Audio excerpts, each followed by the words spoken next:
Hello అండి. నమస్తే. Welcome back to ప్రేమతో అమ్మ రెసిపీస్. ఈరోజు వీడియోలో బెండకాయ పెరుగు కర్రీ ఎలా తయారు చేయాలో చూపించబోతున్నాను. బెండకాయలు అరకిలో తీసుకొని కట్ చేసి పెట్టుకోండి. ఆనియన్స్ 2 తీసి కట్ చేసి పెట్టుకోండి. ఒక టమాటో తీసుకొని పేస్ట్ చేసి పెట్టుకోండి. మసాలాలన్నీ రెడీ చేసుకోండి. సాల్టు, పసుపు, కారం, ధనియాల పొడి, జీలకర్ర పొడిని, పెరుగు బీట్ చేసి పెట్టుకోండి 1 కప్పు. ఇప్పుడు స్టవ్ మీద ప్యాన్ పెట్టుకొని ఆయిల్ తక్కువ వేసుకోండి. మనం ఇది వెయిట్ లాస్ కోసం రెడీ చేసుకుంటున్నాం కదా, తక్కువ ఆయిల్ వేసుకోవాలి. వేడెక్కిన తర్వాత కరివేపాకు వేసి పావు స్పూన్ పసుపు వేయండి, అర స్పూను ధనియాల పొడి, పావు స్పూన్ జీలకర్ర పొడి, అర స్పూను సాల్ట్. ఇవి ఆయిల్లో ఫ్రై చేయడం వల్ల మంచి టేస్ట్ వస్తుంది కర్రీకి. కారం కూడా 1 స్పూన్ వేసి వేయించుకోండి. మంచి కలర్ కోసం ఫస్ట్ వేయించుకుంటే చాలా బాగుంటుంది.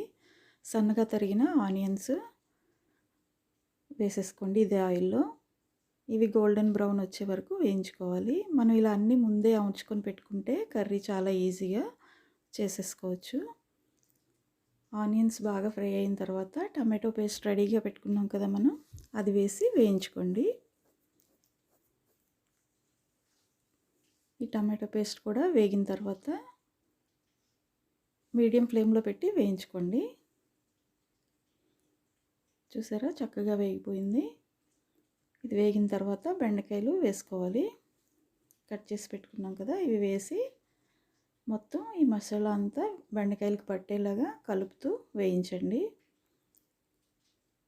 బాగా కలిపిన తర్వాత లిడ్ క్లోజ్ చేసుకొని ఒక 10 మినిట్స్ ఉంచండి.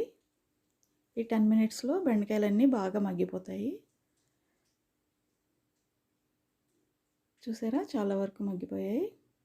మళ్ళీ ఒకసారి ఫ్రై చేసుకోండి. ఇప్పుడు ఒక అర గ్లాస్ వాటర్ వేయండి.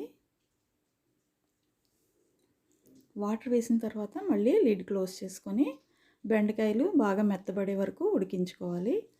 ఇది ఒక 10 మినిట్స్ పడుతుంది. చూసారా, చక్కగా ఉడికిపోయాయి బెండకాయలు. వాటర్ కూడా దగ్గరగా అయిపోయింది. వాటర్ కూడా ఎగిరిపోయిన తర్వాత మనం బీట్ చేసి పెట్టుకున్న పెరుగుని ఇందులో వేసి కలుపుకోవాలి. పెరుగు ఎప్పుడు డైరెక్ట్గా వేసేయకూడదు, బీట్ చేయకుండా, లేదంటే విరిగిపోతుంది. ముందే బీట్ చేసుకుని వేసుకుంటే పెరుగు కర్రీస్లో విరగదనమాట.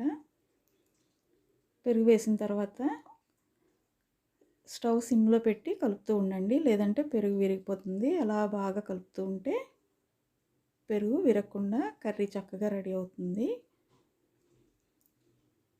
బెండకాయలు ఇలా పెరుగుతో కలిపి చేయడం వలన డయాబెటీస్ ఉన్న వాళ్ళకి చాలా మంచిది. వెయిట్ లాస్ అవ్వాలనుకునే వాళ్ళకి కూడా బాగా యూజ్ అవుతుంది.